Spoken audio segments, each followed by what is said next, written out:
నామములో మీ అందరికీ శుభాభివందనాలు. 7వ మాసంలో 3 దినాల శుద్ధీకరణ కూడికలో మొదటి దినం ప్రభు మనల్ని ప్రేమించి మనల్ని నడిపించిన విధానం బట్టి ప్రభుకి స్తోత్రం చెప్దాం. హల్లెలూయా.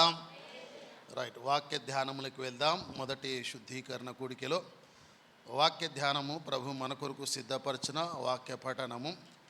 ఈ దినం కొరకు సిద్ధపరిచిన దైవ వర్తమానము మార్క్స్ వార్త 5వ అధ్యాయంలోకి వద్దాం. మార్క్స్ వార్త 5వ అధ్యాయం 35వ పేజ్ నంబర్లో 22, 23, 24 వచనాలు చదువుకుందాం. దయచేసి చదవండి. చదవండి. ఆయన సముద్ర తీరమున నుండగా సమాజపు మందిరపు అధికారులలో యాయీరు అను ఒకడు వచ్చి ఆయనను చూచి ఆయన పాదముల మీద పడి నా చిన్న కుమార్తె చావనై ఉన్నది, అది బాగుపడి బ్రతుకున్నట్లు నీవు వచ్చి దాని మీద నీ చేతులు ఉంచవలనని ఆయనను మిగుల బ్రతిమాలు కొనగా ఆయన అతనితో కూడా వెళ్ళాను. ప్రార్థన చేద్దాం. చిన్న ప్రార్థన, విత్తబడిన వాక్యం నిమిత్తమే చిన్న ప్రార్థన చేద్దాం. పరిశుద్ధాత్మ దేవుడు తన వాక్కు ద్వారా మనందరూ కూడా నడిపించేలాగా 2 చేతులు పైకి కెత్తుదాం. చిన్న ప్రార్థన చేద్దాం. దయగల స్వామి, మీకు స్తోత్రాలు ప్రభువా. సర్వాధికారి అయిన మా ప్రభా, నీ కృపకై స్తోత్రములు తండ్రి. 7వ మాసంలో 3 దినాల శుద్ధీకరణ కూడికల ప్రభా, మొదటి దినం మమ్మల్ని ప్రేమించి నీ సన్నిధిలో గడుపుటకునైనా ఇలా మీరు చూపిన కృపకై నేను స్తుతిస్తున్నాం. మీరు ఎంతైనా నమ్మదగిన దేవుడు ప్రభా, అందును బట్టి స్తోత్రాలు. గడిచిన మాసములన్నీ ప్రభా మీరు ముద్రించి మమ్మల్ని నడిపించినందుకు స్తుతిస్తున్నాం. 7వ మాసం ప్రభా, ఈ నెల ప్రారంభము తండ్రి నీ రక్తం ద్వారా ముద్రించిన పర సంబంధమైన నీ వాక్కు ద్వారా ప్రభా మమ్మల్ని దర్శించమని ప్రార్థిస్తున్నాం. ఈ దినం ప్రభా సంఘంకు సరిపడే సమయోచితమైన వాక్కు ద్వారా మీరే మాట్లాడి మీ నామానికి మహిమ తెచ్చుకోమని యేసు క్రీస్తు నామములో ప్రార్థిస్తున్నాము తండ్రి. చెప్దాం ఆమేన్, ఆమేన్. వాక్య ధ్యానములో మార్క్స్ వార్త 5వ అధ్యాయంలోకి వద్దాం. మార్క్స్ వార్త 5వ అధ్యాయము 22, 23, 24 వచనములో మన ధ్యానములో మార్క్స్ వార్త 5వ అధ్యాయము 22, 23, 24 వచనాలు మన ధ్యానంలో మరలా ఒక్కసారి చదువుకుందాం. ఆయన సముద్ర తీరమున నుండగా సమాజ మందిరపు అధికారులు యాయీరు అను ఒకడు వచ్చి ఆయనను చూచి ఆయన పాదముల మీద పడి నా చిన్న కుమార్తె చావనై ఉన్నది, అది బాగుపడి బ్రతుకున్నట్లు నీవు వచ్చి దాని మీద నీ చేతులు ఉంచమని ఆయనను మిగుల బ్రతిమలాడుకొనేను. ఆయన అతనితో కూడా వెళ్ళాను.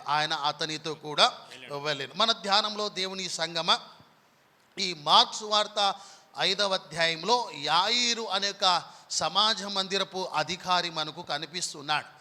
ఈ భాగం మీరు అనేక సార్లు వినే ఉంటారు. అయినా పరిశుద్ధాత్మదేవుడు వేరే కోణంలో మనల్ని దర్శించునుగాక. ఈ మార్క్స్ వార్త 5వ అధ్యాయంలో ఆయన ఆయా ప్రాంతాలు సువార్త ప్రకటిస్తూ ఆయన సంచారము చేస్తూ భూమి మీద అలాగే సముద్రంలో సంచారము చేస్తూ ఆయన వాక్య ప్రకటన చేస్తూ వచ్చాడు. ఒక ప్రాంతానికి ప్రభు ఇక్కడ వచ్చాడు. ఆ సముద్ర తీరమున నుండగా సమాజ మందిరపు అధికారులలో ఒకడు వచ్చి ఆయనను చూచి ఆయన పాదముల మీద పడి ఆయన ఏమంటున్నాడంటే నా చిన్న కుమార్తె చావనై ఉన్నది, వింటురా, చావనై ఉన్నది, అది బాగుపడి బ్రతుకున్నట్లు నీ వచ్చి దాని మీద నీ చేతులు ఉంచమని మిగుల బ్రతిమలాడుకున్నాడు. ఎవరు బ్రతిమలాడుకున్నారంటే ఒక సమాజ మందిరపు అధికారి, అతని పేరు యాయీరు. ఎవరి కోసం బ్రతిమలాడుకుంటారంటే తన చిన్న కుమార్తె కొరకు, తన పిల్లల కొరకు యేసు పాదాల మీద పడి ఏం చేస్తున్నాడంటే బ్రతిమలాడుకుంటున్నాడు. వింటురా, ఈ భాగం మీరు గమనించండి. తన కుమార్తె కొరకు ఈ తండ్రి ఏం చెప్తాడంటే యేసు పాదాల మీద పడి మిగుల బ్రతిమలాడుకున్నాడంట. అంటే అంటే బ్రతిమలాడుకోవడం వేరు, మిగుల బ్రతిమలాడుకోవడం వేరు. అంటే ఎక్కువ బ్రతిమలాడుకున్నారు. ఎవరు ఈ వ్యక్తి అంటే యాయీరు అనక సమాజ మందిరపు అధికారి. ఈ సమాజ మందిరపు అధికారి అంటే అతనికి ఏం తెలుసు? లేఖనాలు తెలుసు. అతడు మందిరంలో ఒక అధికారం కలిగిన వాడు, ఒక ప్రభుత్వం కింద పనిచేసే ఒక అధికారికి ఏం తెలుసు? లేఖనాలు తెలుసు, ధర్మశాస్త్రం తెలుసు, యాజకులు, దేవుని సేవకులు, ప్రవక్తలు చేసే అద్భుతాలు పూర్తిగా తెలుసు. కాబట్టి యేసు గురించి పలుమార్లు విన్నారు. యేసు దగ్గరికి వచ్చాడు. విశ్వాసంతో వచ్చిన ఈ వ్యక్తి ఏం చేశాడు తెలుసా? ఒక అధికారి ఉన్నప్పటికీ యేసు పాదముల మీద పడ్డాడండి. ఇక్కడ దేవుడు ఖచ్చితంగా యేసు తను నచ్చాడండి. గమనించాలి, భాగం మీరు గమనించండి. ఒక అధికారి వచ్చి యేసయ్య పాదాల మీద పడ్డాడండి. ఎక్కడ కూడా హెచ్చించుకోవాలి, ఎక్కడ కూడా ఇలా హెచ్చించుకోవాలనే ఉద్దేశం అతనికి లేదు. తన కుమార్తె కొరకు యేసు పాదాల పట్టుకున్నాడు. ఆత్మీయ జీవితంలో దేవుని బిడ్డలారా, మీ పిల్లల కొరకు ఎప్పుడైనా యేసు పాదాల పట్టుకురా? మీ పిల్లల భవిష్యత్ కొరకు వింటున్నా, వారు ఒక మంచి కొరకు ఎప్పుడైనా దేవుని పాదాలు పట్టుకొని మిగుల బ్రతిమలాడుకున్నారా? ఎప్పుడైనా దేవుని సన్నిధిలో మీ పిల్లల భవిష్యత్ కొరకు వారు మంచిగా ఉండాలి, వారి భవిష్యత్ బాగుండాలి, వారి ఉద్యోగాలు, వ్యాపారాలు, వాళ్ళ కుటుంబాలు బాగుండాలి అని ఎప్పుడైనా యేసు పాదాలు పట్టుకురా? యేసు పాదాలు పట్టుకుని ఈ వ్యక్తి ఏం చేశాడు తెలుసా? మిగుల బ్రతిమలాడుకున్నాడంట. బ్రతిమలాడుకోవడం వేరండి, మిగుల బ్రతిమలాడుకున్నాడు అంటే ఎక్కువ బ్రతిమలాడుకున్నాడు. ఎక్కువ ప్రభుని అంటే అతడు మాటలతో తన క్రియలతో బంధించాడు, ఆపేశాడని. ఈ మాట మీరు గమనించండి దేవుని సంగమా. ఒక తండ్రి తన కుమార్తె కొరకు ఏం చేస్తున్నాడండి? యేసు పాదాల మీద పడి మిగుల బ్రతిమలాడుకున్నాడంట. మిగుల బ్రతిమలాడుకున్నాడు. ఆ మిగుల బ్రతిమలాడుకున్న వ్యక్తి ఏమంటున్నాడంటే, నా చిన్న కుమార్తె అంటే ఇంకా పెద్ద కుమార్తె కూడా ఉంది, నా చిన్న కుమార్తె చావనై ఉన్నది. ఎట్లమ్మా? చావనై ఉన్నది. నీ వచ్చి ఆమె మీద నీ చేతులు ఉంచుము అని ఏం చేశాడు? యేసునంట మిగుల బ్రతిమలాడుకున్నాడంట. ఆత్మీయ జీవితంలో మీ పిల్లల కొరకు ఎప్పుడైనా బ్రతిమలాడారా దేవుని దగ్గర? మీ పిల్లల భవిష్యత్ కొరకు దేవుని దగ్గర మిగుల బ్రతిమలాడుకున్నారా? నా కుమారుడు బాగుండాలి, నా కుమార్తెలు బాగుండాలి అని ఎప్పుడైనా మిగుల బ్రతిమలాడుకున్నారా? బ్రతిమలాడుకోవడం మనకు తెలియదు. ఏ విషయంలో బ్రతిమలాడుకుంటాం? నన్ను దీవించు, నన్ను ఆశీర్వదించు అనే విషయంలో మాత్రమే దేవుని దగ్గర బ్రతిమలాడుతుంటాం మనం. పిల్లల భవిష్యత్ కొరకు, తన కుమార్తె బాగుండాలని, బాగుపడాలని, స్వస్థత కొరకు ఒక తండ్రి ఏం చేస్తున్నామా? యేసు పాదాల మీద పడ్డాడు. పాదాల మీద పడిన ఒక అధికారి ఏం చేస్తాడు తెలుసా? యేసునంట మిగుల బ్రతిమలాడుకున్నాడు. ఏం చేశాడమ్మా? మిగుల బ్రతిమలాడుకుంటే ఆ వచనం మీరు చూడండి ఎట్లా ఉందంటే 24వ వచనంలో ఆయన అతనితో కూడా వెళ్ళాను. ఈ వాక్యం వింటున్న దేవుని సంగమా, ఈ శుద్ధీకరణ కూడికలో మొదటి దినం దేవుడు నీతో కూడా రావాలి. ఆమేన్ చెప్పండి, ఆమేన్ చెప్పండి. ఈ రోజు వాక్యం విన్న తర్వాత దేవుడు నీతో కూడా నీ ఇంటికి సంచారము చేయాలి. ఈ దినం దేవుడు నీతో కూడా నడవాలి. ఆమేన్ చెప్పండి. ఆయన నీతో కూడా వచ్చునుగాక. ఈ భాగం మీరు చూసారా? 24వ వచనం, ఆయన అతనితో కూడా వెళ్ళాను. వింటురా? ఎందుకు వెళ్ళాడండి? ఎందుకు వెళ్ళాడు? ఒక అధికారే ఉండి యేసు పాదాల మీద పడి మిగుల బ్రతిమలాడుకున్నాడు కాబట్టి యేసు అతనితో కూడా వెళ్ళాడు. ఎప్పుడైనా దేవుడు మీతో వచ్చాడా? ఎప్పుడైనా దేవునితో నడిచాడా? ఎప్పుడైనా దేవునితో సంచారం చేశాడా? ఎప్పుడైనా దేవునితో మాట్లాడడానికి ప్రయత్నం చేశాడా? ఆత్మీయ జీవితంలో నువ్వు గమనించాలి. ఇతను చూడండి, యేసు దగ్గరికి వచ్చిన ఈ అధికారి, యాయీరు అనే అధికారి యేసు పాదాల మీద పడి తన కుమార్తె కొరకు మిగుల బ్రతిమలాడుకుంటే ఆ వచనం చూడండి, ఆయన అతనితో కూడా వెళ్ళే. ఈ మాట మీద మనం ధ్యానం చేయబోతున్నాం. దేవుడు నీతో రావాలి. ఆమేన్, ఆమేన్. దేవుడు నీతో ఎప్పుడు వస్తాడని, ఎప్పుడు నీతో కూడా దేవుడు ప్రయాణం చేస్తాడు, ఎప్పుడు నీతో దేవుడు సంచారం చేస్తాడు తెలుసా? నువ్వు యాయీరు లెక్క దేవుని పాదాల మీద పడి, యాయీరు వలె నువ్వు దేవుని పాదాల మీద పడి మిగుల బ్రతిమలాడుకున్నప్పుడు ఆయన నీతో కూడా వస్తాడు. బైబిల్ గురించి మీకు తెలుసా? వినండి. ఎప్పుడైనా దేవుడు మనుషులతో వెళ్ళాడు, మనుషులు దేవునితో వెళ్తారు. ఈ మాట వినండి.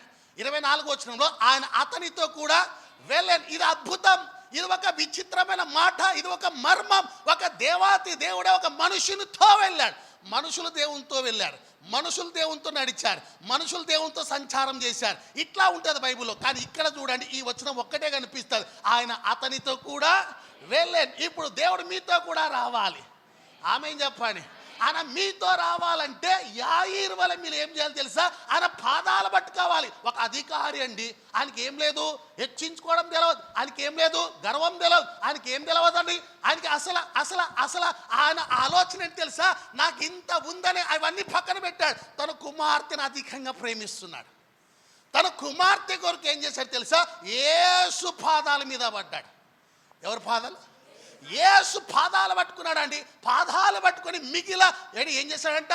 బ్రతిమలాడుకున్నాడంట. ఏమని? నువ్వు వచ్చి ఆమె మీద నీ చెయ్యి, చెప్పండి చెప్పండి, నీ చెయ్యి నా కుమార్తె మీద ఉంచు అని అని దేవుని దగ్గర, యేసు దగ్గర బ్రతిమలాడుకున్నాడు. ఆయన చేయి పెడితే ఏమవుతుంది? ఏమంటున్నామా? నువ్వు వచ్చి చేయబెట్టు అంతే. ఆ ఒక్క పదం కొరకు యేసు పాదాల మీద పడ్డాడని. చేయబెట్టాక బ్రతుకుతుందో చచ్చిపోతుందో తెలియదు, కానీ నువ్వు వచ్చి ఆమె మీద ఏం చేయి ఉంచు. లూకాసు వార్త 13:13లో ఆయన చేయి ఉంచితే ఏం జరుగుతుందో అక్కడ రాశాడు. లూకా అనే భక్తుడు రాశాడు. యేసయ్య చేయి పెడితే ఏం జరుగుతుందంటే, లూకాసు వార్త 13వ అధ్యాయము 13వ వచనం చదవండి. ఆమె మీద చేతులు ఉంచగానే ఆమె చక్కగా నిలబడిందంటండి. ఆమె చక్కగా లేచి నిలబడింది. యేసు చెయ్యి తాకుతే, యేసు ఒక స్పర్శ తగులితే చనిపోయిన వారు కూడా తిరిగి లేపబడతారు. ఆ విషయం ఎవరికి తెలుసు? యాయీర్ అనే సమాజ మందిరపు అధికారికి తెలుసు. ఆయన చేతిలో మహిమ ఉంది, ఆయన చేతిలో స్పర్శ ఉంది, ఆయన చేతిలో స్వస్థత ఉంది, ఆయన వస్తే అద్భుతాలు జరుగుతాయి అనే ఒక అధికారి తెలుసుకొని యేసు పాదాల మీద పడ్డాడు. బ్రతిమలాడుకున్నాడు. ఏమని? నా చిన్న కుమార్తె చావనై ఉన్నది, ఇంకా చనిపోలే, చావనై ఉన్నది, ఆమె బ్రతకాలంటే నువ్వు వచ్చి చెయ్యి పెట్టాలి ప్రభువా అన్నాడు. చూసిరా, ఆ చేయి పెడితే ఏమవుతారంట? లూకా 13:13లో ఎవరండి ఈమె? ఎవరీమె?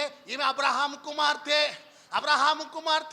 ఈమె నడుము వంగింది, అపవిత్రాత్మ లోపల ఉంది, అది ఎవ్వరు గ్రహించలేదు. ఈమె ఎంత మాత్రము చక్కగా నిలబడలేకపోయింది. జీవితకాలం అంతా కూడా నడుము వంగింది. ఆత్మీయ జీవితంలో పైన వాటిని చూచే ఆమె కాదు ఈమె. అటువంటి ఆమె యేసు ఆమె మీద చేయి పెట్టగానే ఆమె ఏమైందమ్మా? చక్కగా నిలబడింది. ఈ విషయం ఎవరు తెలుసు?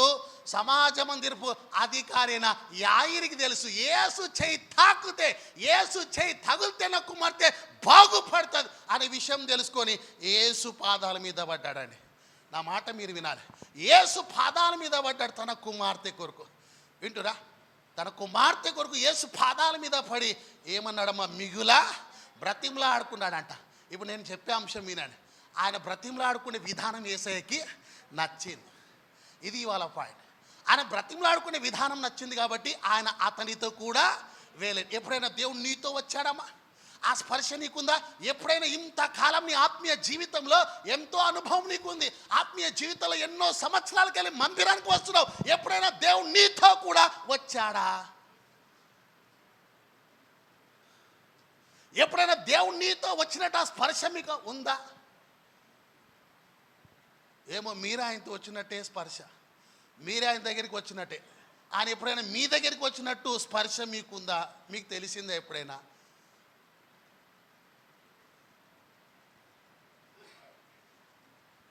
ఇరవై 24 వచనం, ఆయన అతనితో కూడా వెళ్ళలేదు. ఎక్కడైనా ఉంటుందా బైబిల్ ఈ మాట? ఇట్లా యేసయ్యే ఒక వ్యక్తితో వెళ్ళాడంట. మనుషులందరూ యేసయ్యను వెంబడించారు, కానీ ఇక్కడ యేసయ్య అధికారి యాయీర్నే వెంబడించాడు. యాయీరుతో కూడా వెళ్ళిపోయాడు. ఎందుకంటే బ్రతిమలాడుకునే విధానం నచ్చింది. ఎవరికి? యేసయ్య. ఏదో ఒకసారి బ్రతిమలాడుకోండి అమ్మా, ఏదో ఒకసారి బ్రతిమలాడుకోండి. దేవుడు మీతో రావాలంటే ఒకసారి బ్రతిమలాడుకోండి చూద్దాం. బాబా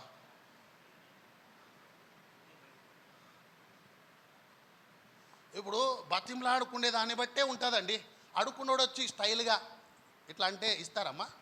అంటే వాడికి ఏం నచ్చలేదు మీకు? వాడు అడిగే విధానం నచ్చలేదండి. స్టైల్ అనుకోండి, మళ్ళీ అది వేరేగా అవుతుంది. అడిగే విధానం నచ్చలేదు. ఎంత దీనత్వంగా ఇట్లా మీ దగ్గర ఇట్లా ఉన్నాడు అనుకోండి, మీరు ఏం చేస్తారు? లేకపోయినా పక్కన వాళ్ళ దగ్గర తీసుకొని ఇచ్చేస్తారు. ఎందుకు? ఆ విధానం మీకు నచ్చింది. ఇప్పుడు యాయీర్ అనే ఒక అధికారం ఉందని అతను మర్చిపోయాడు. అతడు తన కుమార్తె కొరకు సర్వం మర్చిపోయి యేసు పాదాలు ఆశ్రయించాడు, పాదాల మీద పడ్డాడండి, తగ్గించుకున్నాడు. అతనికి తెలుసు యేసు పాదాల దగ్గర మనం వెళ్తే బాగుపడతామని. యేసు పాదాలు తాకితే ఆయన మన దాటి వెళ్ళాడని తెలుసుకున్నాడు. తన కుమార్తె కొరకు యేసు పాదాలు పట్టుకొని మిగుల బ్రతిమలాడుకున్నాడు. ఎవడైనా మీ పిల్లల కోసం దేవుని దగ్గర బ్రతిమలాడినరా అమ్మా? మిగుల బ్రతిమలాడిరా? ఏమో. ఇప్పుడు ఇలా దీంట్లో ఈయన విధానం నచ్చింది. ఏమో సామెత ఉంటుంది కదమ్మా, ఒకరిని చూస్తే పెట్టబుద్ధి అవుతుంది, ఒకరిని చూస్తే చెప్పండి అంటారు కదా. ఇప్పుడు మిమ్మల్ని చూస్తే దేవునికి ఏమనిపిస్తుంది? మీతో రావాలనిపిస్తుందా లేకపోతే రాకూడదు అనిపిస్తుందా? చెప్పాలి అబ్బా. ఏంటి రావాలనే? ఇప్పుడు యేసు మీతో రావాలంటే యాయిరు వల్ల మీరు ఏం చేయాలి? యేసు పాదాలు పట్టుకొని మిగులా బ్రతిమలాడుకోవాలి. ఎప్పుడైనా దేవుని ఎక్కువ మిగుల బ్రతిమలాడుకున్నారా? యేసు మీతో కూడా రావడానికి, యేసు మీతో కూడా నడిచి మీ ఇంటికి రావడానికి మిగుల బ్రతిమలాడుకున్నారా? ఈ యాయిరు మీరు చూడండి ఎంత బ్రతిమలాడుకున్నాడంటే ఆ బ్రతిమలాడుకునే విధానం నచ్చింది. ఏం నచ్చిందమ్మా? బ్రతిమలాడుకునే విధానం నచ్చిందండి. అందుకే యేసు అతనితో కూడా వెళ్ళేను. మీతో రావాలంటే దేవునికి ఏం నచ్చాలి? మీతో దేవుడు ఇవాళ మీ ఇంటికి రావాలంటే మీలో దేవునికి ఏం నచ్చాలి? మీరు బ్రతిమలాడుకునే విధానం నచ్చాలి, మీ భక్తి నచ్చాలి, మీ ప్రార్థన నచ్చాలి. అప్పుడే ఆయన మీతో కూడా వస్తాడు. ఈ దినం యాయిరుతో దేవుడు వెళ్ళాడంటండి. ఆయన అతనితో కూడా వెళ్ళి. నా మాట ఎంత హాయిగా ఉందండి. ఒక దేవుడే, సృష్టికర్త, సాక్షాత్తు దేవాతి దేవుడే ఒక వ్యక్తితో వెళ్ళాడంట. ఎందుకు అతనితో వెళ్ళాడు అనే ప్రశ్న. ఎందుకంటే అతను బ్రతిమలాడుకునే విధానం దేవునికి నచ్చింది. ఏమంటుండు? వచ్చి నా కుమార్తె మీద చేయి తాకు, నువ్వు చేయి పెట్టు, అంతే. బ్రతికినా చచ్చిపోయినా పర్వాలేదు, నువ్వు చేయి మాత్రం పెట్టు అంటున్నాడు. చేయి పెడితే ఏమవుతారంట? లూకాసు వార్త 13:13 చదవండి. ఏమవుతారు? చనిపోయిన వారు కూడా లేచి చక్కగా నిలబడతారు. ఆ విషయం యాయిర్ గ్రహించాడండి. అందుకే యేసును ఆశ్రయించాడు. నేను ఏమంటా అంటే మధ్యాహ్న కాలంలో నీ పిల్లల భవిష్యత్తు కొరకు యేసు పాదాల మీద పడి ఏం చేయాలి? మిగులా బ్రతిమలాడుకోవాలి. బ్రతిమలాడుకున్న వారు కొందరు ఉన్నారు బైబిల్లో. ఆదికాండం 18వ అధ్యాయంలో, ఆదికాండం 18వ అధ్యాయంలో చూడండి. 18వ అధ్యాయం 1వ వచనంకి వెళ్ళి చదవండి త్వరగా. మరియు మమ్రే దగ్గరనున్న సింధూర వనములో అబ్రహాము ఎండవేళ గుడారపు ద్వారమందు కూర్చొని ఉన్నప్పుడు యెహోవా అతనికి కనపడెను. అతడు కనులెత్తి చూచినప్పుడు ముగ్గురు మనుషులు అతని ఎదుట నిలబడి ఉండిరి. అతడు వారిని చూచి గుడారపు వాకిట నుండి వారిని ఎదుర్కొనుటకు పరిగెత్తుకొని వెళ్ళిపోయాడండి. చాలండి. ఇక్కడ చూడండి అబ్రహామును మీరు చూడండి. అబ్రహాముకు వయసు ఎంత అప్పుడు? అబ్రహాముకు వయసు ఎంత అప్పుడు? ఎంతమ్మా? ఎంతో 90. అబ్రహాంకు వయసు ఎంత అండి అప్పుడు? 99 వయసు అండి. 99 సంవత్సరాలు. దేవుడు కనపడగానే అబ్రహాం ఏం చేశాడమ్మా? దేవుని ఎదుర్కోవడానికంట ఏం చేశాడు? పరిగెత్తుకొని వెళ్ళిపోయాడు. వింటురా? నాకు వయసు పైబడింది, నేను నడవలేను, పరిగెత్తలేను అనుకోలేదు అబ్రహాం. దేవుడే సాక్షాత్తు అబ్రహాం ఇంటి దగ్గరికి వచ్చినప్పుడు అబ్రహాం దేవుని ఎదుర్కోవడానికంట పరిగెత్తుకొని వెళ్ళిపోయి సాష్టాంగ నమస్కారం చేశాడు. ఏ నమస్కారం? ఏదో ఒకసారి చేయండి. చేయలేరు. చేస్తారా? సాష్టాంగ నమస్కారం అంటే అమ్మా, సాష్టాంగ నమస్కారం అంటే ఇక బొక్కవారులు ఇట్లా వాడి ఏం చేయాలి? యేసు దేవుని పాదాల మీద పడ్డాడు అబ్రహాం కూడా. యేసు దేవుని పాదాల మీద పడ్డాడని అబ్రహాం కూడా. ఎంత వయసు? 99 వయసున్న అబ్రహాం కూడా పరిగెత్తుకొని వచ్చాడు.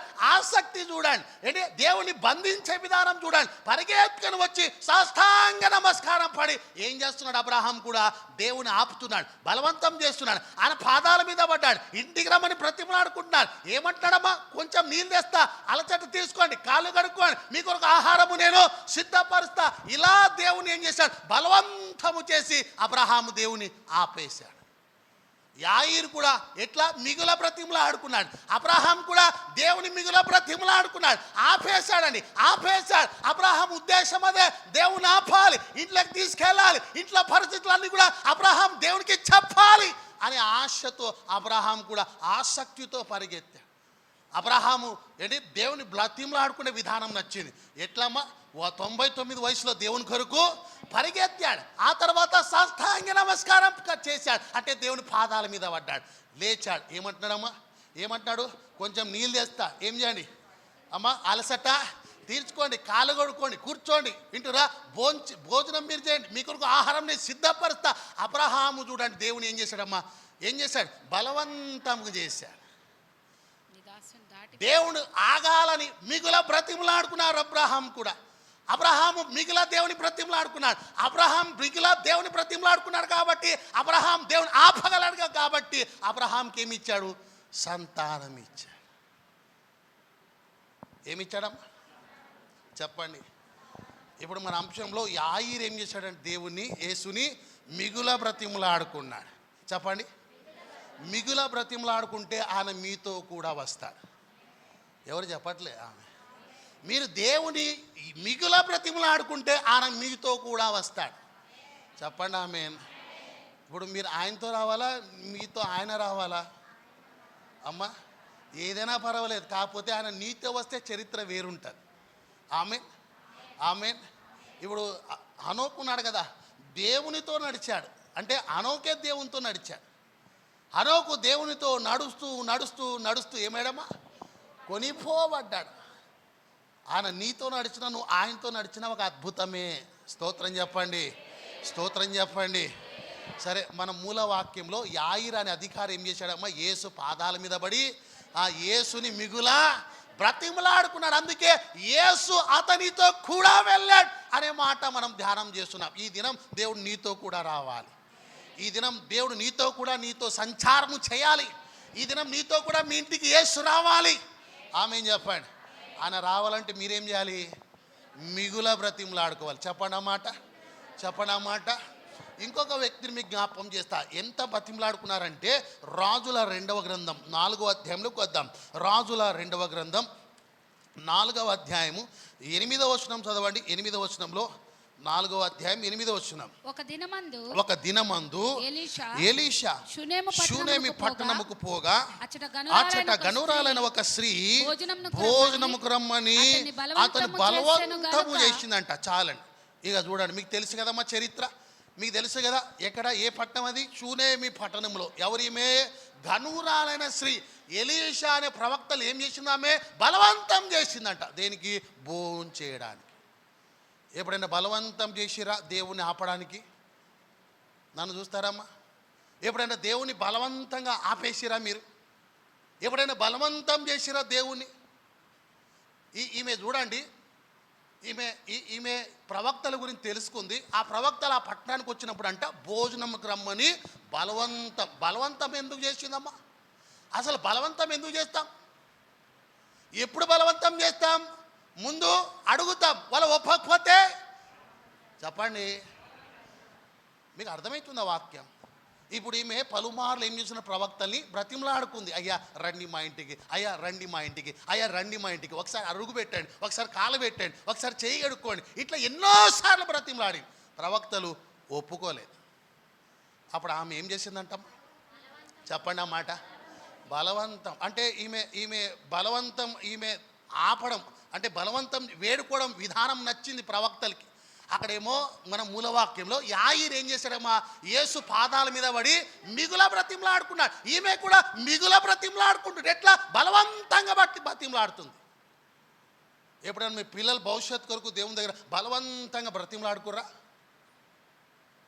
ఏమో చేశామంటే చేశామండి ప్రార్థన, ఎప్పుడు బలవంతం అయితే చేయలేదు కదండి. ప్రార్థనలు అయితే ఎడతెగక చేస్తారు, బలవంతంగా దేవుణ్ణి ఆపే ప్రార్థన ఇప్పుడేం చేశారా? యాయిర్ ఎట్లమ్మా, మిగుల బ్రతిమలాడుకునే విధానం నచ్చింది యేసయ్యకి. అందుకే ఆయన అతనితో కూడా వెళ్ళలేదు. మీరు దేవునికి మీరు బ్రతిమలాడుకునే విధానం నస్తే ఈ దినం దేవుడు మీతో కూడా వస్తాడు. Amen, amen. ఇవాళ మీరు ఒట్టి చేతులతో వెళ్ళకూడదు.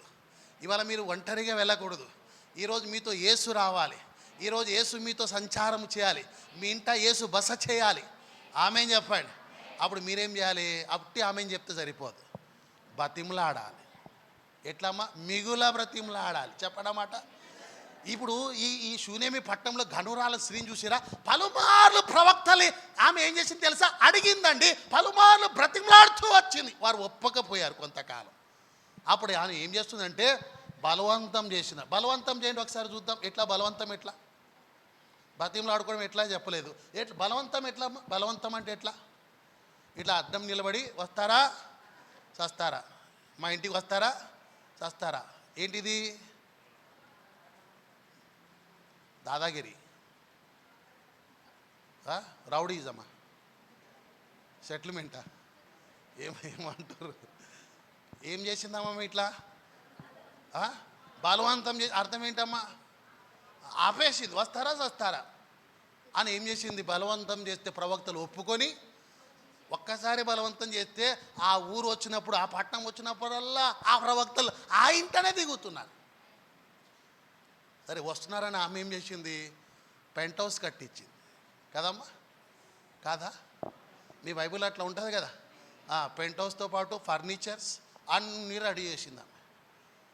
ఎట్లమ్మా? బలవంతం చేసింది కాబట్టి ఆమె జీవితంలో దేవుడు ఒక అద్భుతం చేయడానికి అనుమతించాడు. ఏంటంటే ఆమెకి సమస్య ఏంటమ్మా? పిల్లలు లేరండి, పిల్లలు లేరు. అందుకే అంత బలవంతం చేసింది. వింటురా? అందుకే ఆపగలిగింది. ప్రవక్తలు అడుగు పెడితే, ప్రవక్తలు ఆ ఇంట బస చేస్తే, వారి ప్రార్థన, వారి దీవెన నాకు అవసరం అనుకొని బలవంతంగా ఆపింది. ఆపినందుకు దేవుడు ఏమి ఇచ్చాడు చెప్పండి? గట్టిగా చెప్పండి. ఇప్పుడు యాయిరు కూడా దేవుని మిగుల బ్రతిమలు ఆడుకున్నాడు. అందుకే యేసు అతనితో కూడా వెళ్ళే. నీ మాట ఎంత ముచ్చటగా హాయిగా ఉందని వింటే, దేవుడు నీతో కూడా వచ్చాడంట. నువ్వు దేవునితో రావడం వేరు, సంవత్సరాల తరబడి. దేవుడు నీతో ఒక్కసారి వస్తే ఒక అద్భుతమే. ఆమేన్ చెప్పండి, ఆమేన్ చెప్పండి, ఆమేన్ చెప్పండి.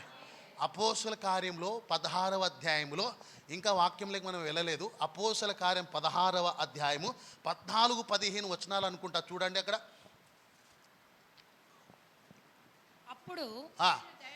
అప్పుడు లుదియాను దైవభక్తి కలిగిన ఒక స్త్రీ వినుచుండెను.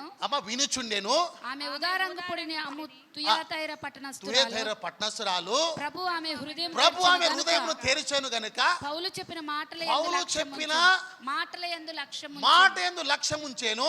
ఆమెయు ఆమె ఇంటి వారును బాప్తిస్మం పొందినప్పుడు ఆమె నేను ప్రభునందు విశ్వాసము గలదానని మీరు ఎంచితే నా ఇంటికి వచ్చి ఉండుడని వేడుకొని మమ్మల్ని బలవంతము చేసి. ఎట్లమ్మా వేడుకొని? మమ్మల్ని బలవంతం. వేడుకొని అంటే అర్థం ఏంటి? ఫస్ట్ అడిగింది, తర్వాత రానన్నారు వీళ్ళు. అప్పుడు ఏం చేసింది? బలవంతం. చెప్పండి. నేను చదివించిన వాళ్ళందరూ దేవుళ్ళని, ప్రవక్తల్ని, అపోస్తుల్ని ఎట్లమ్మా బలవంతంగా ఆపేసారు. నేను ఏమంటానంటే, ఎప్పుడైనా నీ పిల్లల కోసం, నీ పిల్లల భవిష్యత్తు కోసం దేవుని బలవంతంగా ఆపిన దాఖలాలు మీకున్నాయా? ఉన్నాయండి? దేవుని ఆపగలిగిన ప్రార్థన మీకుందా? యేసుని ఆపగలిగిన ఏంటి భక్తి నీకుందా? లేదు కదండి, లేదు. మీరు దేవుని ఆపగలుగుతారా? యేసుని బలవంతంగా ఆపగలుగుతారా? చెప్పండి. యాయిరు ఏంటమ్మా? మిగుల. చెప్పండి ఆ మాట. యాయిరు ఏం చేశాడు? మిగుల బ్రతిమలా ఆడుకున్నాడు. అందుకే యేసు అతనితో కూడా వెళ్ళే. ఎవరైనా యాయిరు సమాజ మందిరపు అధికారి అండి. అంటే అర్థం ఏంటి? ఓ మందిరం ఉండే అప్పట్లో ప్రభుత్వం దానికి అధికారం ఉంటుంది. వారు దాంట్లో అధికారులు ఎవరు? యాయిర్ అనే ఒక వ్యక్తి. ఆయనకి ఏం తెలుసు అంటే ధర్మశాస్త్రం బాగా తెలుసు. ఏం తెలుసమ్మా? ధర్మశాస్త్రం తెలుసు. వింటురా? ప్రవక్తలతో, ధర్మశాస్త్రం కలిగిన యాజకులతో ఒక సంబంధం ఉంది ఈయనకి. ఈయన పూర్తిగా వాక్యం తెలుసుకున్న వ్యక్తి. తన కుమార్తె చావ సిద్ధంగా ఉన్నప్పుడు యేసును ఆశ్రయించాడు, యేసు గురించి విన్నాడు, యేసును వెతుక్కుంటూ వచ్చి ఆయన పాదాల మీద పడంట మిగుల బ్రతిమలాడుకున్నాడండి. ఏమని? నా కుమార్తె మీద నువ్వు చెయ్యి ఉంచితే చాలు. బ్రతిమలాడుకునే విధానం నచ్చింది. అందుకే యేసు అతనితో కూడా వేలే. మీరు ఏదో ఒకసారి బ్రతిమలాడుకోండి అంటే ఎవరు బ్రతిమలాడట్లే అమ్మా. మనం బ్రతిమలాడుకునే విధానం దేవునికి నచ్చితే అప్పుడు ఆయన నీతో కూడా వస్తాడు. ఆయన నీతో వస్తే అద్భుతం, ఆయన నీతో వస్తే ఒక కార్యము జరుగుతుందండి. ఆయన నీతో కూడా వచ్చునుగాక, ఆయన నీతో కూడా వచ్చునుగాక. మన ధ్యానంలో అపోస్తల కార్యం 16వ అధ్యాయంలో అపోస్తలు సముద్ర తీరమున వాక్య ప్రకటన చేస్తుంటే లుదియా అనే దైవభక్తి స్త్రీ అంట అక్కడ వ్యాపారం చేసుకుంటుందండి. ఆ అపోస్తల మాట విన్నది. ఆమె దేవుడు ఆమె హృదయాన్ని తెరిచాడని ఆమె చూడండి అపోస్తలు ఏం చేస్తుందండి, బలవంతం చేస్తుందట, ఇంటికి రండి. ఎట్లమ్మా? ముందు ఏమిటంట, వేడుకుందంట. ఎట్లమ్మా? ఏది ఒకసారి వేడుకోండి. అదేనండి మనం వేడుకుంటాం కదా, దీవించు ప్రభువా, ఆశీర్వదించు ప్రభువా, అది వేడుకోవడం. బలవంతం ఎట్లా? ఇస్తావా సస్తావా కదమ్మా. అట్లా ఆమె ఏం చేసిందంటే అపోస్తుల పాదాలు పట్టుకుంది, బలవంతం చేసింది. ఏమని? ఒకసారి మా ఇంట్లో అడుగు పెట్టండి చాలు. స్తోత్రం చెప్పండి, స్తోత్రం చెప్పండి, స్తోత్రం చెప్పండి. సరే, దేవుడు నీతో రావాలంటే ఏం నచ్చాలి అమ్మ? అడిగే విధానం. మీరు దేవుని బ్రతిమలాడుకునే విధానం దేవునికి నచ్చాలి. స్తోత్రం చెప్పండి. మీకు తెలుసే కదా, ఇద్దరు సిలువలో ఇద్దరు దొంగలు ఉన్నారు. ఒకడు ఏం చేశాడంటే అసలు నువ్వు దేవుడే కాదు, నువ్వు రక్షించుకోలేవు అన్నాడు కదా, వాడిని వదిలేశాడు. ఇంకొకడు ఏం చేశాడమ్మా? ఇంకొకడు ఏం చేశాడు చెప్పండి? పాపాలి ఒప్పుకుంటూ ఏమన్నాడు, ఈ శిక్షకు మేము పాత్రులము. వాడిని బ్రతిమలాడుకునే విధానం చూడండి. వాడు ఏమంటాడు లాస్ట్లో? వాడు ఏమంటున్నాడమ్మా? లాస్ట్లో ఏమంటాడు వాడు? నీ రాజ్యములో నన్ను. వాడిని బతిమలాడుకునే విధానం నచ్చింది. అందుకే క్షణంలో ప్రభు అన్నాడు. అప్పుడే ఏమని? నేడు నువ్వు నాతో కూడా. ఎందుకు అన్నాడమ్మా? వాడిని బతిమలాడుకునే విధానం నచ్చింది. స్తోత్రం చెప్పండి, స్తోత్రం చెప్పండి. ఇప్పుడు మన ధ్యానంలో యాయిరు వచ్చాడు కదా, యేసు పాదాల మీద పడి మిగుల బ్రతిమలాడుకున్నాడు అంట. చెప్పండి అన్నమాట. ఒకసారి పక్కన వాళ్ళు చెప్పండి, మిగుల బ్రతిమలాడుకున్నాడని చెప్పండి. మిగుల బ్రతిమలాడుకుంటే అప్పుడు ఆయన నీతో కూడా వస్తాడని చెప్పండి. చెప్పండి అన్నమాట. ఆయన నీతో కూడా వస్తాడని చెప్పండి. ఆయన నీతో వస్తే ఏం జరుగుతుందంటే యెషయా గ్రంథం 42వ అధ్యాయం, యెషయా గ్రంథం 42వ అధ్యాయము. ఆయన మీతో కూడా వస్తే ఏం జరుగుతుందంటే 42వ అధ్యాయం 16వ వచనం చదవండి. వారు ఎరగని మార్గములో, ఏమండి కొంచెం గట్టి చదవండి. వారు ఎరుగని మార్గమున వారిని తీసుకొని వచ్చేదను, వారు ఎరుగని త్రోవలలో వారిని నడిపించును. చూసిరా? వారి ఎదుట చీకటి. ఆయన నీతో నడుస్తే ఏం చేస్తాడంట? నువ్వు ఎరుగని మార్గములో, నువ్వు ఎన్నడు చూడలేని త్రోవలో అమ్మ ఆయన ఏం చేస్తాడు? నిన్ను నడిపిస్తాడు ఆయన. ఆమె చెప్పండి. మీరు ఈ మాసమకు నూతనమైన మార్గంలో మీరు నడిచి అని అనుభవం పొందుకుందురుగాక. ఈ మాసం మీకు నూతనంగా ఉండునుగాక. దేవుడు మీతో కూడా వచ్చునుగాక. యేసు మీతో కూడా ఈ దినం వచ్చునుగాక. ఆమేన్ చెప్దాం, ఆమేన్ చెప్దాం. వాక్యములకి ఇప్పుడు వెళ్దాం.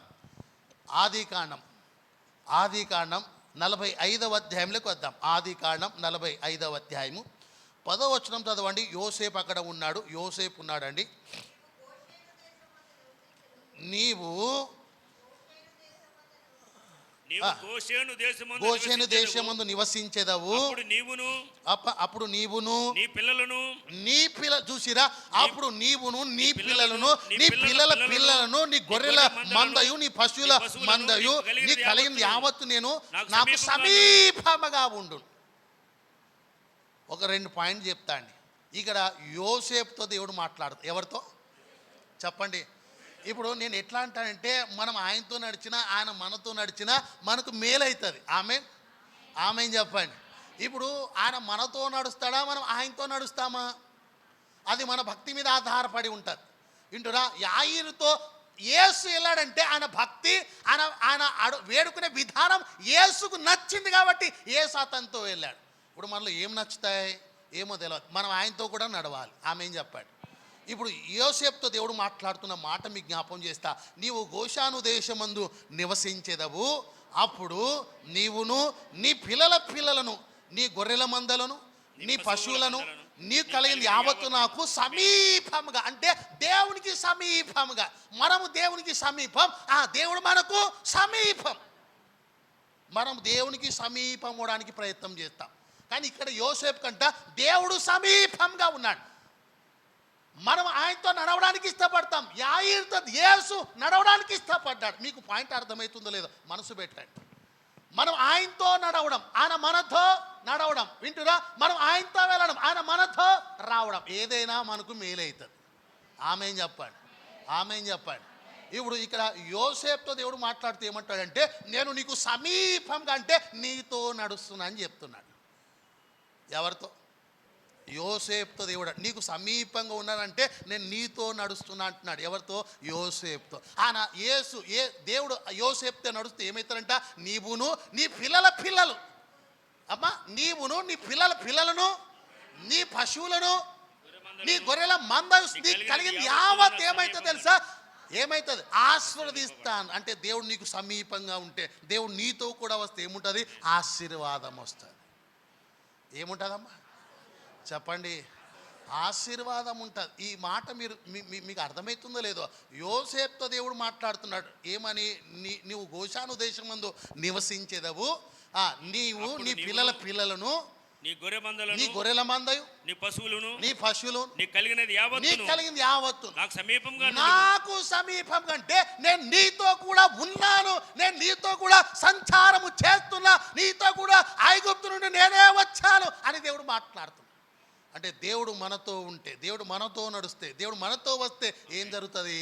ఆశీర్వాదం. చెప్పనమాట, చెప్పనమాట, చెప్పనమాట. ఒక్క ఆశీర్వాదాలు కాదు, ఒక్క తరానికి కాదు. ఎన్ని తరాలంట? నీవును నీ పిల్లల పిల్లలు. ఇప్పుడు పిల్లల గురించే కదా యాయీరు వచ్చాడు. అమ్మా వచ్చాడు, పిల్లల గురించే కదా. అవునా కాదమ్మా? పిల్లల కోసమే వచ్చాడు. చిన్న కుమార్తె కోసమే వచ్చాడు. ఏం చేశాడు? యేసు పాదాలు పట్టుకున్నాడు. ఆమేన్ చెప్పండి. యేసు పాదాలు పట్టుకొని మిగుల బ్రతిమలాడుకుంటే ఆయన అతనితో కూడా వేలేడు. ఇప్పుడు యోసేపుతో కూడా దేవుడు ఉన్నాడు. ఆమేన్ చెప్పండి. యోసేపుతో దేవుడు ఉన్నాడండి. యోసేపుతో దేవుడు ఉన్నాడు కాబట్టి యోసేపుకు దేవుడు చెప్తున్న మాట ఏంటి తెలుసా? నీవును నీ పిల్లల పిల్లలను, నీ పశువుల, నీ గొర్రెల మందయు, నీ పశువులు, నీ కలిగింది యావత్తు నాకు సమీపంగా, అంటే నేను నీతో ఉన్నా కాబట్టి అంటున్నాను. హల్లెలూయా. మన దేవునికి సమీపంగా ఉన్నామా? ఏమ్మా దూరంగా ఉన్నామా? చెప్పండి. నాకు సమీపంగా రండి అని పిలుస్తున్నాడు. ఆమేన్, ఆమేన్ చెప్దాం, ఆమేన్ చెప్దాం, ఆమేన్ చెప్దాం. మనం దేవునికి సమీపంగా ఉంటే అప్పుడు ఆయన మనతో కూడా వస్తాడండి. మనం ఆయనకు సమీపంగా ఉండాలి, అంటే అందుబాటులో ఉండాలి. ఎట్లమ్మా? అందుబాటులో ఉండాలి. ఎట్లా అందుబాటులో? ఆయన పిలిస్తే పలికి అంత అందుబాటులో ఉండాలి. వింటురా? ఆ కాలంలో మీరు గమనించిన సమూయేలు కాలంలో ప్రవక్త ఉన్నాడండి, ప్రవక్త ఏలీ ఉన్నాడు. కానీ ఆ కాలంలో ఏం లేదండి, దైవ ప్రత్యక్షత లేదు, చాలా అరుదు లేదండి. కానీ సమూయేలు ఎట్లా ఉన్నాడు తెలుసా? దేవుని యొక్క సన్నిధిలో ఉన్నాడు, దేవునికి సమీపంగా ఉన్నాడు. సమూయేలు ఇట్లా పిలవగానే పలికేంత సమీపంగా మనసు పెట్టి సమూయేలు అక్కడ ఉన్నాడండి. అందుకే సమూయేలు దేవుడు పిలిచాడు. ఏమన్నాడు సమూయేలు పిలిచినప్పుడు? నిదాసుడు, అంటే సమీపంగా ఉంటే దేవుడు మనల్ని పిలుస్తాడు. ఆమేన్. మనం ఏమవాలి? దేవునికి సమీపంగా ఉండాలి. సమీపంగా ఉంటే ఆయన మనతో కూడా వస్తాడు. ఆమేన్ చెప్పండి, ఆమేన్ చెప్పండి. 36వ సంకీర్తన చూడండి. 36వ సంకీర్తన 8వ చరణం చదవండి. 36వ సంకీర్తన 8వ చరణం చదవండి. నీ మందిరము యొక్క సమృద్ధి వలన వారు సంతృప్తి నొందుచున్నారు. వారు ఏమవుతున్నారంట? సంతృప్తి నొందుచున్నారు. ఆనంద ప్రవాహములోనిది నీవు వారికి త్రాగించుచున్నావు. ఏం చేస్తున్నాడంటమ్మా? ఆనంద ప్రవాహంలో. చెప్పండి. ఆనంద ప్రవాహంలో. వీళ్ళు ఏడున్నారు? వీళ్ళు ఎక్కడున్నారమ్మా? మందిరములో ఉన్నారు. మందిరంలో ఉన్నారు అంటే దేవునికి సమీపంగా ఉన్నారు, దేవునితో కూడా నడుస్తున్నారు. వాళ్ళకి ఏముందంటే సమృద్ధి ఉంది. ఏముంది? చెప్పండి. అదే మన యోసేపు దగ్గర చదువుతాం కదా. యోసేపుతో దేవుడు అంటున్నాడు, నువ్వు ఏ దేశంలో ఉంటావు? గోషాను దేశం ముందు నువ్వు నివసిస్తావు. నీవును నీ పిల్లల పిల్లలను, నీ పశువుల, నీ గొర్రెల మందయు, నీ పశువులు యావత్తు ఏం చేస్తా?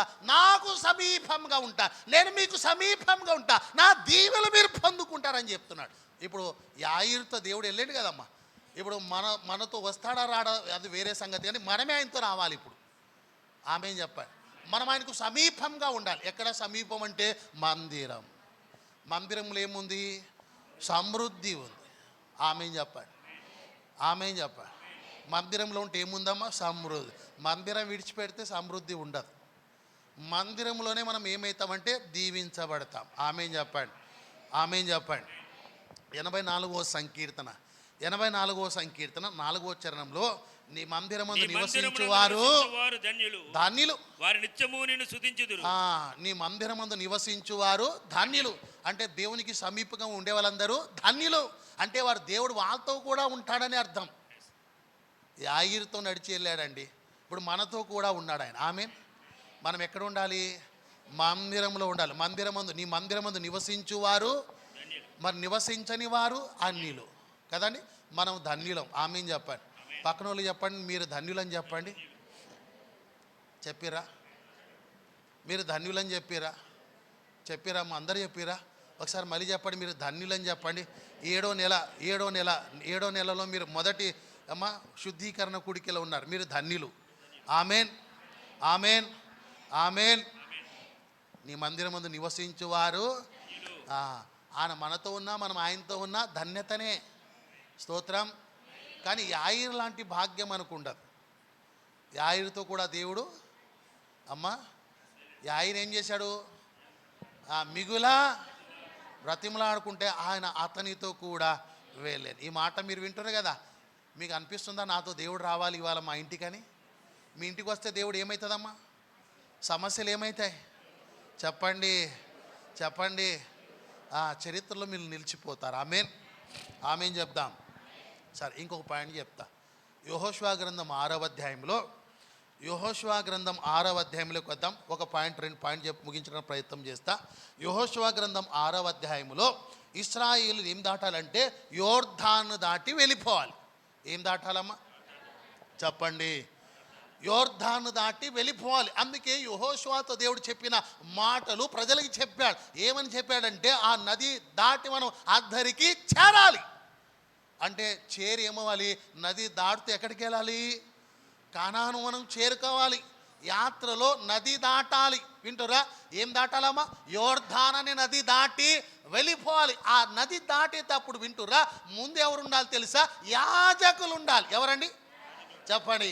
ఆ యాజకులు వెనకాలను యాజకులు వెంబడించాలి. యాజకులు ఏమవ్వాలి? వారు అడుగు జాడల్లో నడవాలి. నీకు ముందర యాజకులు నడుస్తారు, వాళ్ళ వెనకాల నువ్వు నడవాలి. ఎవరు చెప్పిరు ఈ మాట? యెహోషువ చెప్తున్నాడు. ఏమని? నది దాటాలంటే ముందు ఎవరు అడుగు పెట్టాలి? యాజకులే పెట్టాలి. యాజకులు ఏం తీసుకొని ముందుకెళ్తారు? మందసము. చెప్పండి, మందసం అంటే దేవుని సన్నిధి. సాక్షాత్తు దేవుడే మీకు ముందు నడుస్తాడు, మీరు వెనకాల నడవాలి. చెప్పండి అన్నమాట. దేవుడు ముందు నడుస్తే మన వెనకాల నడవాలి. ఇప్పుడు యోర్దాను దాటాలంటే ఎవరు నడవాలి? అదే దేవుని వెనకబెట్టి, యాజకులు వెనకబెట్టి, మందసం వెనకబెట్టి వీళ్ళు వెళ్తే ఏమయ్యేటోళ్ళు? ఆమా ఏదో అంటారు, గట్టి చెప్పండి. మునిగి ఎక్కడో తేలేటోళ్ళు గోదావరిలో కదండి. ఎవరు ముందు వెళ్ళాలి? యాజకుల చేతులు ఏముంది? మందసం అంటే దేవుడే ఉన్నాడు. వింటురా? ఎవరున్నారమ్మా చెప్పండి? దేవుడే ఉన్నాడండి. యాజకులకు ఆజ్ఞ ఇవ్వగానే ఆ యాజకులు మందసము తీసుకొని యోర్దాన్లో అడుగుపెట్టారు. ఎక్కడమ్మా? యోర్దాన్ నదిలో అడుగుపెట్టగానే వెనక సమూహం ఉంది. ఇశ్రాయేల్ సర్వ సమాజం వెనక నడుస్తున్నారు. ఆ యోర్దాను చూసి ఇంతకుముందు ఆగిపోయారు వాళ్ళు. ఇప్పుడు ఏమొచ్చింది వాళ్ళకి? ధైర్యం వచ్చి. ఎవరు నడుస్తున్నారు వాళ్ళతో చెప్పండి? దేవుడే నడుస్తున్నాడు. యాయిరుతో దేవుడు నడుస్తున్నాడు. ఇక్కడ ఇశ్రాయేల్తో దేవుడు ముందు నడిచి వెళ్ళిపోతున్నాడు. స్తోత్రం చెప్పండి. యోర్దాను ఏమైంది తెలుసా? 114వ సంకీర్తనలోకి రండి. 114వ సంకీర్తన 3వ చరణం చదవండి. 3వ చరణం 114:3. సముద్రము దానిని చూచి పారిపోయిందంటండి. దానిని అంటే దేనిని? మందసమును చూచంట సముద్రం కూడా పారిపోయింది. ఇప్పుడు యేసు మీతో వస్తే సమస్యలు ఏమవుతాయి? పారిపోతాయి. చెప్పట్లా ఆమేనని? ఊరికి నేను చెప్తేనే చెప్తారు ఆమేనని. యేసు మీతో కూడా వస్తే సమస్యలు ఏమవుతాయి చెప్పండి. మీకు ఉండాలని ఉందా సమస్యలు మీతోనే? పారిపోవాలని చెప్పండి. ఏం పోవాలి? సమస్యలు వెళ్ళిపోవాలి, పారిపోవాలండి. సమస్యలు లయమైపోవాలి. అప్పుడు సమస్యలు పారిపోవాలి, లయమైపోవాలంటే యేసు నీతో కూడా నడవాలి. నువ్వు ఎట్లా బ్రతిమలాడుకోవాలి? మిగుల బ్రతిమలాడుకుంటే ఆయన నీతో వస్తాడు. ఆమేన్, ఆమేన్. ఇశ్రాయేలు సర్వ సమాజం వెనక యాజకులు మందసము తీసుకొని ముందు అడుగేస్తున్నాడు. సముద్రం దాన్ని చూచి, దాన్ని అంటే దేనమ్మా? మందసమును చూచి పారిపోయాను. యోర్దాను నది అంటే సమస్యలన్నీ వెనుకకి వెళ్ళిపోతాయి. ఈ మాసం మీ సమస్యలన్నీ వెనుకకి వెళ్ళిపోవును గాక. యేసు మీతో కూడా వచ్చును గాక. యేసు మీతో వస్తే సమస్యలన్నీ పారిపోవును గాక. స్తోత్రం చెప్పండి, గట్టిగా స్తోత్రం చెప్పండి, గట్టిగా స్తోత్రం చెప్పండి. ఇప్పుడు మీరు యేసుతో నడవాలా, యేసు మీతో నడవాలా?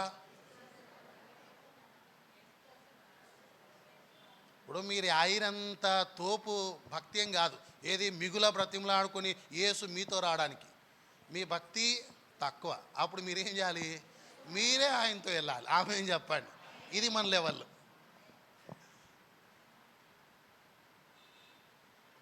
అర్థమవుతుందో లేదో? ఇంకొక మాట చెప్తాం, ఆఖరి ఒక పాయింట్, టైం అయిపోతుంది. దానియేలు గ్రంథం 6వ అధ్యాయం. దానియేలు గ్రంథం 6వ అధ్యాయం 10వ వచనం చదవండి. ఇటీ శాసనము సంతకం చేయబడిన తర్వాత చేయబడినని దానియేలు తెలుసుకొనినను అతడు తన ఇంటికి వెళ్ళి, వినండి జాగ్రత్తగా, అతడు తన ఇంటికి వెళ్ళి యథాప్రకారముగా అనుదినము ముమ్మారు మోకాళ్ళుని తన ఇంటి పైగది కిటికీలను యెరూషలేము తట్టునకు తెరవబడి ఉండగా. ఒకసారి చూడండి, యెరూషలేము వైపు అంటే యెరూషలేములో ఏముంది? మందిరం ఉంది. ఇప్పుడు దానియేలుకున్న ఇంటి కిటికీలు అంట యెరూషలేము మందిరం వైపు ఉన్నాయి. కిటికీలు ఏం చేసేవాడు? ఇట్లా తెరిచేవాడు. తెరిచి దానియేలు ఏం చేసేవాడు అంటే ప్రార్థన చేసేవాడు. ఏం చేసేవాడమ్మా చెప్పండి? ఇక నన్ను చూడండి, బైబిల్ మూసేయండి అమ్మ, టైం అయిపోయింది. ఇక మీకు తెలుసు కదా దానియేలు చరిత్ర ఎంతమంది తెలుసు? ఇక్కడ ఎంతమంది తెలుసు? ఎంతమందికి తెలుసు దానియేలు చరిత్ర? ఎంతమందికి తెలుసు? అందరికీ తెలుసు కదా. సరే, దానియేలు ముమ్మారు ఏం చేసేవాడు? ఎట్లా ప్రార్థనమ్మా? మోకాలుని తన ఇంటి కిటికీలంట యెరూషలేము వైపు తెరిచి ప్రార్థన చేస్తూ వచ్చాడు. ఇప్పుడు మత్తయి 6:6 ఏమంటాడంటే, నీ గదిలోకెళ్ళి తలుపులన్నీ మూసుకొని ప్రార్థన చేయమంటే ఈయనేమో తెరుచుకొని ప్రార్థన చేస్తుండు. ఏంటి ఇక్కడ?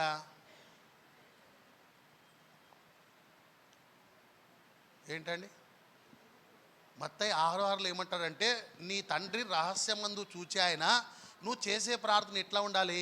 రహస్యంగా ఉండాలి. అందుకే నీ గది తలుపులు, కిటికీలు, దర్వాజాలు, డోర్స్ అన్నీ క్లోజ్ చేసుకొని ఏం చేయమన్నాడు? ప్రార్థన చేయమంటే దానియేలు ఏం చేస్తాడమ్మా? కిటికీ తలుపు తెరిచి యెరూషలేము వైపు ముఖం పెట్టి దండం పెట్టి ఏం చేస్తుండు? ప్రార్థన. ఎప్పుడైనా మీకు వచ్చిందా సందేహం ఇది? ఎందుకు కిటికీ తలుపు? ఓహో, ఫ్యాన్ లేదా అమ్మా? ఫ్యాన్ లేదా? కూలర్ లేదా? దానియేలు ఏమన్నా సామాన్యుడా? ఫ్యాన్లు, కూలరు, ఏసీనే ఉంటుంది. దానియేలు ఎవరు? ఆ దేశానికి అమ్మ ప్రధానుడు, ముఖ్యమైన వాడు. అంటే రాజు తర్వాత రాజే. ఇంట్లో ఏసీ ఉండదా? ఉండదా? మరి కిటికీ తలుపు ఎందుకు తెరిచారు? కరెంటు పోయిందా అమ్మా? కరెంటు పోయిందా? ఎందుకు కిటికీ తలుపులు తెరిచేవాడమ్మా? మందిరం కనపడాలన్న. మీ ముఖం కళ్ళు మూసుకొని ప్రార్థన చేస్తే మందిరం ఏడ కనపడుతుంది? మందిరం కనపడాలంట. అసలు తలుపు తెరిచినా మూసుకున్నా కళ్ళు మూసుకునే కదమ్మా ప్రార్థన చేసేది. ఇక మందిరం ఏమేమి కనపడుతుంది? తలుపులు ఎందుకు తెరిచేవాడు? కిటికీ తలుపులు తెరిచి ముమ్మారు రోజు ప్రార్థన, అదే ప్రార్థన. ఎందుకు తలుపులు తెరిచాడు? ఎప్పుడైనా ఆలోచన చేసిరా? మీకేమైనా ఆలోచనలు వస్తాయి? ఇటువంటి వస్తాయా? లక్ష్మి ఆంటీ రావు. ఆంటీకి రావదంట, తేల్చి పాడేసింది. నాకు రావన్నది ఆమె. మీకు ఎప్పుడైనా ఆలోచనలు వస్తాయి ఇట్లా తలుపు కిటికీ తలుపులు ఎందుకు తెరిచి ప్రార్థన చేస్తుండే అమ్మా? కిటికీ తలుపులు ఎందుకు తెరిచి ప్రార్థన చేస్తున్నాడంటే దానియేలు కిటికీ తెరవడం అంటే ఏంటమ్మా? ఇప్పుడు తలుపు తెరిచామంటే అర్థం ఏంటి? ఒకరిని లోపలికి పిలవడానికి ఆహ్వానించడానికి తలుపు తెరుస్తాం, అదే రావద్దనడానికి తలుపు మూసివేస్తాం. దానియేలు ఎందుకు కిటికీ తలుపు తెరుతున్నాడు తెలుసా? దేవుని ప్రతిరోజు ఆహ్వానిస్తున్నాడు, ప్రభువా నాతో కూడా రండి, నాతో కూడా రండి, నాతో కూడా రండి, నాతో కూడా రండి. ఎందుకు తెలుసా? ఒకరోజు నేను ఖచ్చితంగా సింహపు బోన్లో వెళ్ళిపోతా, మీరు నాతో కూడా వస్తే నేను సురక్షిత, నువ్వు నాతో కూడా వస్తే నా దేవుడు సజీవుడని ప్రపంచమంతా తెలియపరచడానికి నాతో కూడా రండి. రాజు అద్భుతం చూడాలి, ఆ ప్రజల అద్భుతం చూడాలి, నా కోసం రండి రండి రండి అని తలుపులు తెరిచేవాడండి. రమ్మనడానికి తలుపులు తెరుస్తున్నాడు. రమ్మనడానికి తలుపులు తెరిచే విధానం అది. యాయీరు ఒక విధానం ఏంటి తెలుసా? యేసు పాదాలు పట్టుకొని మిగులా బ్రతిమలాడుకుంటే యేసు అతనితో కూడా వెళ్ళాడు. దానియేలుతో దేవుడు వెళ్ళాడు. నీతో ఎవరు వస్తారు ఈ దినం? నీతో దేవుడు రావాలంటే దానియేలు లాంటి భక్తి, యాయీరు లాంటి బ్రతిమలాడుకునే విధానం, విధి నీకు తెలియాలండి. అప్పుడు దేవుడు నీతో కూడా వస్తాడు. మన మూల వాక్యంలో 24 వచనంలో 5:24లో ఆయన అతనితో కూడా వెళ్ళాను. ఎక్కడైనా కనిపిస్తుందా బైబిల్ ఆ మాట? కనపడదు. ఒక యాయీరుతోనే యేసు వెళ్ళాడు. వింటురా? యాయీరుతో యేసు వెళ్ళాడంటే బ్రతిమలాడుకునే విధానం నచ్చిందండి. తన పిల్లల కొరకు అండి, తన చిన్న కుమార్తె కొరకు మిగుల బ్రతిమలాడుకు, అంటే ఎక్కువ ప్రేమించాడేమో. ఎవరిని అమ్మా? చిన్న కుమార్తె. ఆ చిన్న కుమార్తె ప్రేమ కొరకు యేసు పాదాల మీద పడ్డాడని ఒక అధికారి, నేను అధికారిని అనే విషయం మర్చిపోయాడు. యేసు పాదాల మీద పడి మిగుల బ్రతిమలాడుకున్నాడంట. ఏమని? నువ్వు వచ్చి నా కుమార్తె మీద చేయబెడితే ఏమవుతుంది? లూకా 13:13లో చక్కగా నిలబడతాం. అందుకు బ్రతిమలాడుకున్నాడు. అతనితో కూడా యేసు వెళ్ళాడంట. ఈ 7వ మాసంలో ఈ మొదటి శుద్ధీకరణ కూడికలో యేసు మీతో వచ్చునుగాక, యేసు మీతో వచ్చునుగాక, ఆయన మీతో వస్తే సమస్యలన్నిటికీ పరిష్కారం కలుగునుగాక. ప్రార్థన చేద్దాం, మోకరిద్దాం. యాయీరు లాంటి భక్తి, యాయీరు లాంటి బ్రతిమలాడుకునే విధానం దేవునికి నచ్చాలి. సంగమా, నువ్వు దేవుణ్ణి ఎలా బ్రతిమలాడుకుంటున్నావు? నువ్వు దేవుని ఎలా బ్రతిమలాడుకున్నావు? నీ పిల్లల భవిష్యత్తు కొరకు, నీ కుటుంబ సభ్యుల కొరకు, యాయీరు తన చిన్న కుమార్తె కొరకు యేసుని మిగుల బ్రతిమలాడుకున్నాడు, యేసుని మిగుల బ్రతిమలాడుకున్నాడు. నీ పిల్లల భవిష్యత్తు కొరకు ఎప్పుడైనా యేసు పాదాలు పట్టుకొని మిగుల బ్రతిమలాడుకున్నావా? సంగమా, ఆలోచించే. నువ్వు బ్రతిమలాడుకుంటే ఆయన నీతో కూడా వస్తాడు. ఆయన నీతో వస్తే అద్భుతం, నీతో వస్తే ఒక అద్భుతం, నీతో వస్తే సముద్రం వెనకకి వెళ్ళిపోతాయి, సమస్యలు యోర్దాను అంటే అన్ని వెళ్ళిపోతాయి. 7వ మాసంలో దేవుడు నీతోనే మాట్లాడుతున్నాడు. ఆయన నీతో రావాలనుకుంటున్నాడు, నీతో నివాసం చేయాలనుకుంటున్నాడు, నీలో ఆయన బస చేయాలనుకుంటున్నాడు. ఈ మధ్యాహ్న కాల సమయంలో ఆయన మీతో వచ్చునుగాక, ఆయన మీతో వచ్చునుగాక. యాయీరుతో వచ్చిన దేవుడు మీతో కూడా 7వ మాసంలో వచ్చునుగాక. ఆయన వస్తే ఒక అద్భుతమే, ఆయన వస్తే ఒక అద్భుతమే, ఆయన వస్తే ఒక అద్భుతమే. ఆయన ప్రేమపూర్వక ఆహ్వానించు. దానియేలు ముమ్మారు పిలుస్తున్నాడు. దానియేలు కిటికీలు తెరిచి యేసు దేవా రండి అని ముమ్మారు పిలుస్తాడండి. నువ్వు ఎలా పిలుస్తున్నావు? నీ పిలిచే విధానం ఎట్లా ఉంది? నీ బతిమలాడుకునే విధానం ఎట్లా ఉందో? యేసు అతనితో కూడా వెళ్ళాను, యేసు అతనితో కూడా వెళ్ళాను. చరిత్రలో దేవుని సంగమా, ఈ దినం దేవుడు నీతో రావాలి. ప్రార్థన చేద్దాం, ప్రార్థన చేద్దాం. ప్రభు సన్నిధిలో బతిమలాడుకునే ప్రార్థన చేద్దాం. ఒక్కసారి 2 చేతులు పైకెత్తి మిగుల బ్రతిమలాడుకుందాం. ఆయన నీతో వస్తే నీ కుటుంబం బాగుపడుతుంది, నీతో వస్తే సమస్యలు పరిష్కరించబడతాయి. నీతో ప్రభు వచ్చునుగాక. హల్లెలూయా. ప్రార్థించు.